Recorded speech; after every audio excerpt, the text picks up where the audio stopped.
Hello friends, నేను సుధా. ఈరోజు recipe tomato egg curry తయారీ విధానం చూద్దామండి. ముందుగా స్టవ్ మీద కడాయి పెట్టుకోండి. ఆయిల్ వేసుకోవాలి. శనగపప్పు, ఆవాలు, జీలకర్ర వేయించుకున్నాక ఉల్లిపాయ ముక్కలు, పచ్చిమిర్చి వేసుకొని ఇలాగ వేయించుకోవాలి.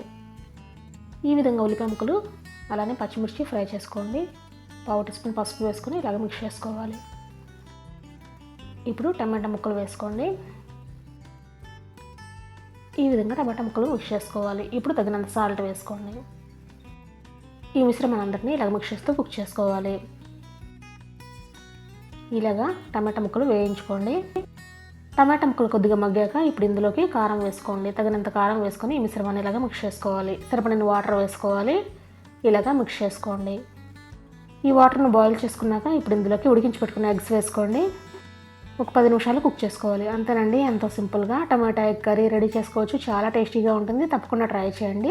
ఈ వీడియో మీకు నచ్చినట్లయితే లైక్ చేయండి. అలానే నా ఛానల్ సబ్స్క్రైబ్ చేయండి.